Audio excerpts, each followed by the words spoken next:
All right. So, uh, that's something I've been thinking about a lot lately is like this whole fast track thing, Yeah. where it feels like everyone's telling you Yeah. you got to get to a certain point in your career so fast, Mm-hmm. like yesterday. Yeah. And so we are going to like do a deep dive today on this article called The Fast Track Trap: Why Young Professionals Should Play the Long Game. Interesting. Um, and I don't know, it's kind of making me rethink some things. Yeah, it's a really relevant topic, especially these days where you're constantly bombarded with Right. everybody's success stories online. Mm-hmm. And it's always like the highlight reel, like Yeah. overnight they became a millionaire or, whatever, Yeah. CEO of a company or whatever. Yeah. And that creates so much pressure Yeah. for young professionals Yeah. because it's like Yeah. everyone's sprinting up a mountain and you're Yeah. scared to get left behind. That's the analogy they use, right? The mountain climb. Yeah. Instead of like sprinting to the top, Yes. they're like, pace yourself, Hmm. have a strategy. Yeah. So I'm like, what if slowing down is actually the smarter way Right. to reach those career goals? Yeah. The article really gets into how that sprint mentality Right. can actually like sabotage your long-term growth. Yeah. You get burnt out or, Right. you make choices that aren't actually sustainable. Right. It's like Yeah. building a skyscraper Right. on a foundation of sand. Exactly. Yeah. So then, Not going to work. yeah. So how do we build that solid foundation then? Right. What does playing the long game Yeah. really look like? One of the things that the article highlights is the importance of celebrating small wins. Okay. It's really easy to get fixated Yeah. on that like big end goal, like Right. I want to be a CEO or I want to have this job title. Right. But, recognizing those small wins Uh-huh. along the way. It can be really powerful. So instead of always looking at the summit, Yeah. we should appreciate the base camps Along the way. along the way. You got it. Right. And it's about Yeah. shifting your focus Yeah. from that end result to the process of getting there. Okay. So I worked with this, young marketing manager, Mm-hmm. super ambitious, but she was just getting so frustrated Oh. because she felt like she wasn't moving up fast enough. Okay. Yeah. So we just started working on breaking down her goals into smaller milestones. Uh-huh. And it was amazing to see how her whole mindset shifted. Okay. She started to see the progress she was making. Yeah. And she was celebrating those wins, and it Yeah. really made a difference in her motivation. Yeah. Sometimes I think we get so caught up Uh-huh. in that big picture Right. that we forget to acknowledge the progress Exactly. that we're making. Yes, it's like you're on a road trip. Yeah. And you're so focused on the destination that you forget to enjoy like the scenery along the way. Yeah. It's the same thing. Right. And then the other thing is building that expertise, Okay. not just chasing titles. Mm-hmm. The article really emphasizes Yeah. that mastering your craft Right. is so important. So it's not about collecting job titles. Right. It's about being good at what you do. Exactly. Okay. It's like somebody like, Yeah. insert name of well-known, highly skilled professional in your listener's field. Yeah. They didn't just become a leader in their field overnight. Right. It was years of Yeah. honing their skills. Yeah. Right. Building that reputation Yeah. for excellence. Right. And that's what leads to that lasting success. Yeah, that makes sense. But it's not always going to be a smooth climb, right? Right. Like the article talks about how setbacks are inevitable. So how do we deal with those Yeah. without getting discouraged? Well, that's where resilience comes in. It's about seeing those setbacks not as failures, Right. but as learning opportunities. Okay. I mean, everybody stumbles. Yeah. Yeah. Everyone faces rejection Right. at some point in their careers. Yeah. It's really about how you bounce back Okay. from those experiences Okay. that shapes your path. So it's less about avoiding the setbacks. Right. And more about like learning to deal with them. Exactly. Okay. One of my mentors early on in my career Uh-huh. told me something I'll never forget. Okay. He said, you're going to make mistakes. Yeah. You're going to fall down. Right. The key is to get back up faster each time. I like that. Yeah. So that's what resilience is. That's resilience. Yeah. It's about learning from it. Yeah. Adapting. Mm-hmm. Becoming stronger because of those challenges. Right. It's like Yeah. you're training for that mountain climb, Right. You're building those mental muscles Uh-huh. to help you navigate that tough terrain. Okay, so we've talked about celebrating small wins, Right. building expertise, developing resilience. Mm. What other tools Yeah. does this article give us for playing the long game. But one thing they emphasize is the power of relationships and mentorship. Oh, so it's not a solo climb. No, not at all. Okay. You know, the article really argues that building those connections with mentors, with your colleagues, with your network is so important. Because those relationships provide guidance, support. They can open doors to opportunities you wouldn't have expected. Yeah. You know, I've always been a little hesitant about that networking thing. Yeah. It always felt so forced to me. Yeah. I was just collecting business cards. Right. But you're saying it's more about, like, building genuine connections with people. Exactly. Okay. It's about finding people who inspire you. Yeah. Who can offer you insights, who are genuinely invested in your success. Yeah. And, you know, it's about giving back, too. Right. It's not just about taking. It's about supporting each other. Yeah. And growing together. So it's more about building a community than just a transaction. Exactly. Okay, that sounds a lot better. Right. Yeah. You know, and when you have that strong network of people who believe in you and support you, it makes that climb a lot easier. Okay. Yeah. So we're building our foundation. We're developing that resilience. We're surrounding ourselves with this supportive community. Right. What else do we need to consider for this long game journey? The article makes a really good point. Yeah. That I think is so important for young professionals. Okay. And that is prioritizing your well-being. Okay, so tell me more about that. Yeah. Because, you know, we hear about burnout all the time. How does that play into this whole long game thing? Well, it's about recognizing that sustainable success requires more than just hard work. It requires taking care of yourself. Okay. Physically. Yeah. Mentally. Emotionally. Okay. You know, imagine you're on that mountain climb. Yeah. And you're just pushing yourself to the limit every single day. Never stopping to rest. Right. Never refueling. Yeah. What's going to happen? You're going to crash before you even reach the top. Exactly. You're going to burn out. Yeah. And it's the same for our careers. Right. If we're constantly pushing ourselves to the brink, we're going to burn out. Right. And that's going to have serious consequences for our health. Our relationships, our well-being. Yeah, so it's not about sacrificing our health to climb the ladder faster. It's not. Okay. The article really emphasizes that. Yeah. Taking breaks, setting boundaries, making sure you have a healthy work-life balance. Yeah. These are not indulgences. Right. These are essential for achieving sustainable success. Okay. It's about recognizing that you can't pour from an empty cup. Right. Right. You got to take care of yourself to perform at your best. This is making me rethink my approach to work. I used to think that pushing myself to the limit was the only way to get ahead. Right. But maybe there's a better way. I think so. A more sustainable approach. Yes. Where I can still achieve my goals, but without burning myself out.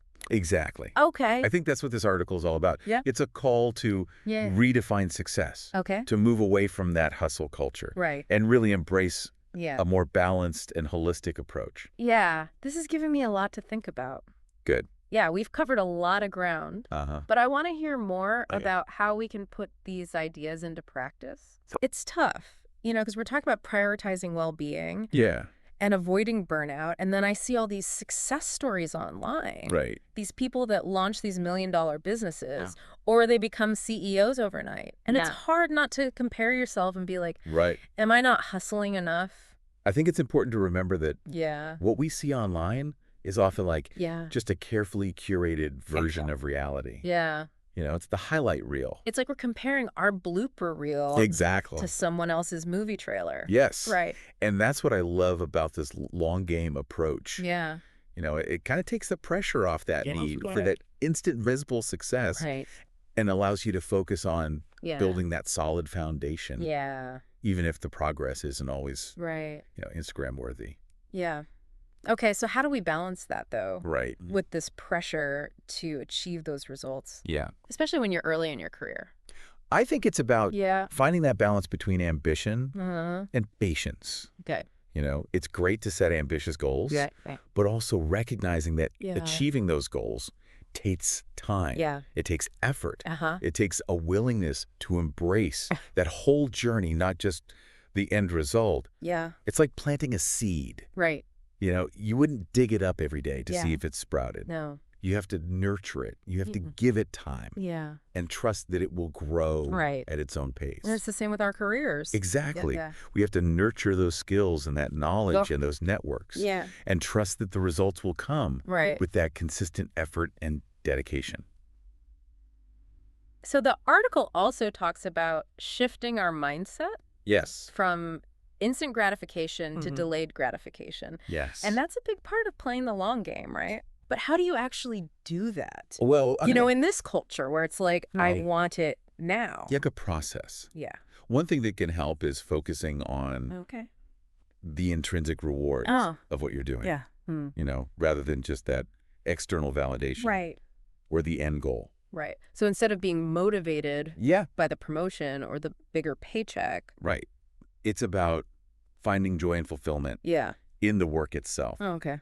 If you're only motivated by those external things, it's easy to get discouraged when they don't come as quickly as you'd hoped. Okay, so find something you enjoy. Exactly. Okay. Find work that aligns with your values, your passions, your strengths, and then find satisfaction in the process of doing that work well. Okay. Even when it's challenging. Right. And, when you find that purpose and that meaning in your work, it just makes the journey so much more rewarding. Right. It doesn't matter how quickly you're climbing that ladder. Right. And that reminds me of something else the article talked about. What's that? Focusing on skill mastery. Yes. Rather than just chasing those titles. It's so important. Yeah. It's about building that solid foundation of skills and knowledge that will serve you throughout your career, regardless of what your job title is. Yeah. It's about becoming that valuable asset, that sought-after expert, someone who brings real value to the table. Right.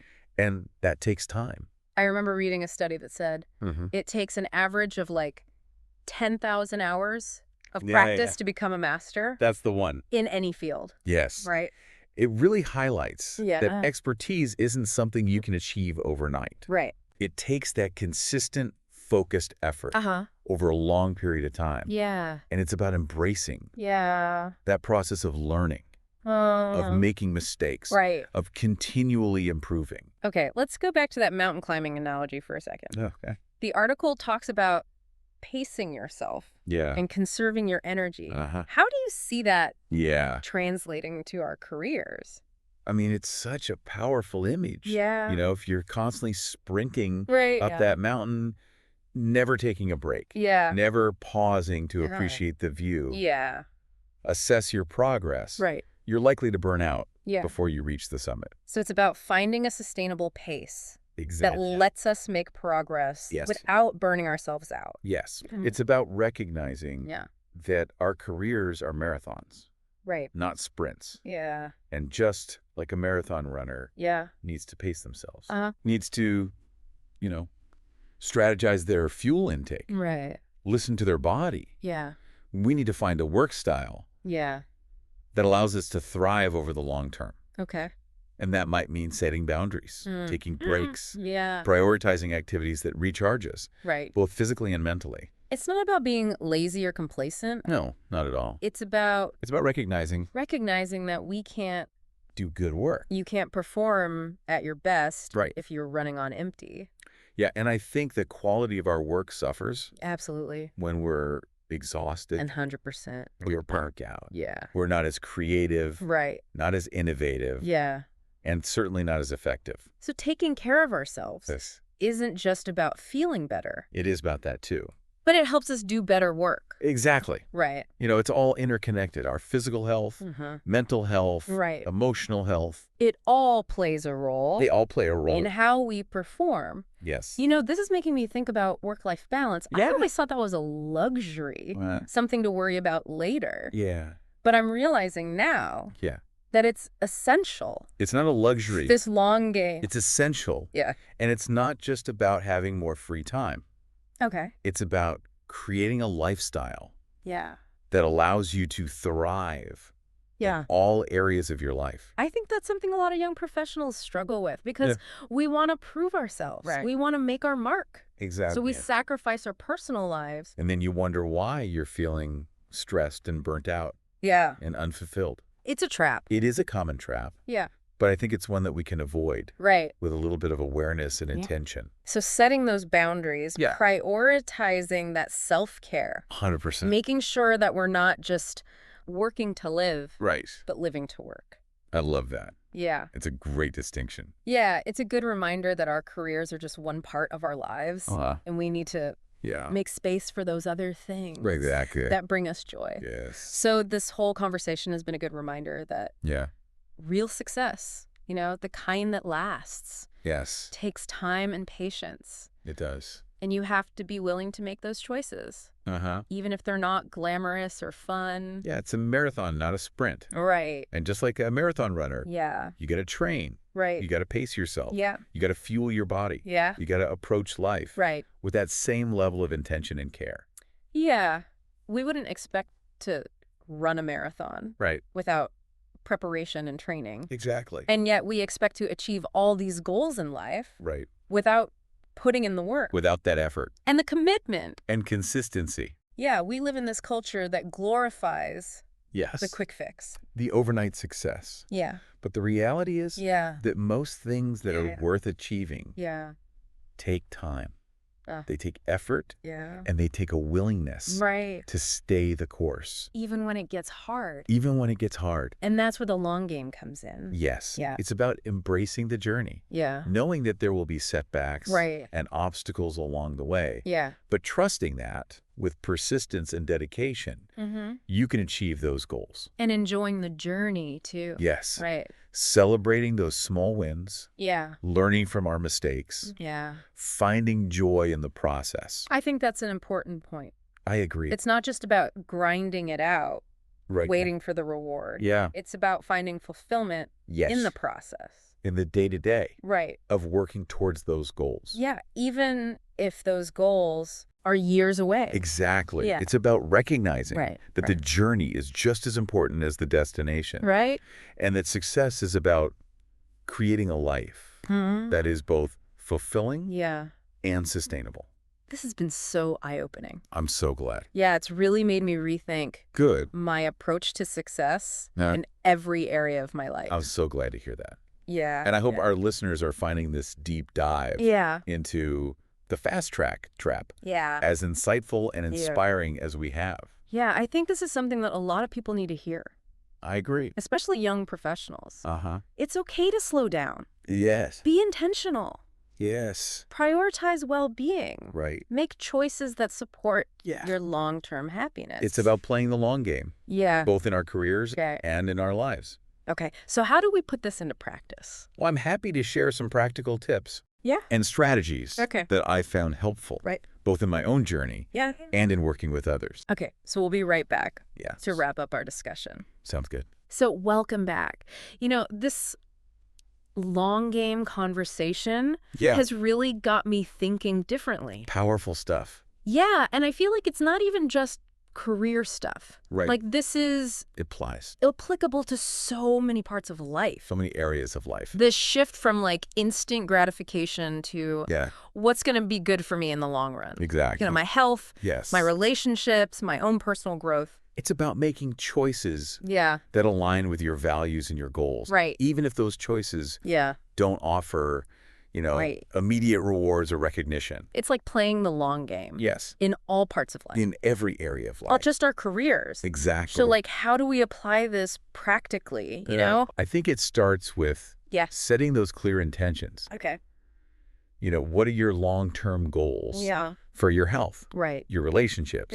Your personal growth. Okay. Once you have that vision, even if it's a work in progress, you can start making choices that support that. Okay. So like, that sounds easy in theory. Right. But in reality, yes, you know, it takes a lot of discipline. It does to stick to it. Right. It's like building a muscle. Right. The more you practice making those long game choices, the stronger that muscle becomes. It's like that quote, the difference between successful people and really successful people. Is that really successful people say no to almost everything. That's a good one. Right. It's about focus. Yeah. It's about discipline. Right. And it's not even just about saying no. Right. It's about saying yes to the right things. Exactly. The things that are really going to move the needle. Yes. In the long term. The things that align with that long-term vision. Right. Even if they require, a little bit of effort up front. Yeah. This whole conversation has been a good reminder that real success, the kind that lasts. Yes. It takes time. It takes patience. It does. It takes a willingness to make those choices. And it takes consistency. Even if they're not always easy or fun. Exactly. It's a marathon, not a sprint. Yeah. And just like a marathon runner. Right. You have to train. Yeah. You have to pace yourself. You have to fuel your body properly. Right. We have to approach our lives with the same kind of intention. Yeah. And care. Right. We wouldn't expect to just show up. Right. And run a marathon with no preparation. Yeah, and yet we often expect to achieve our life goals. Yes. Without putting in the work. Right, and our culture celebrates that quick fix, the overnight success. Right, but the reality is that it takes the things that are truly worth achieving. Yeah. Take time. Time, effort, and the willingness to keep going when it gets tough. And that's where this long game mindset is so important. It's about embracing the journey. Right. Knowing that there will be setbacks and obstacles, but we can still get there. Absolutely. And enjoying the journey. Right. Celebrating those small wins. Yeah. Learning from your mistakes. Right. It's not just about grinding it out till you get the reward. It's about finding that fulfillment in the day-to-day process of working towards your goals. Even if it takes years. Exactly. Yeah. It's recognizing that the journey is just as important as the destination. Right. And that success is about creating a life that is both fulfilling and sustainable. Well, this has been an amazing conversation. It has. It really has me rethinking my whole approach to success. I'm glad. Yeah. And I hope our listeners have found this deep dive into the fast track trap as insightful and inspiring as we have. I have no doubt that they have. It's a message we all need. Especially in today's world. Fast-paced world. It's okay to slow down. It is. Be intentional. Yes. Take care of ourselves. Yeah. And make those choices that are going to be good for us. Make choices that support your long-term happiness and fulfillment. So to our listeners, we want to know, what does playing the long game mean to you? Yeah. How are you going to apply it? To your life. To your career. Your relationships. Yeah. Let us know. Yeah. I want to hear your thoughts. Thanks for joining us. Until next time, keep diving deep and keep exploring.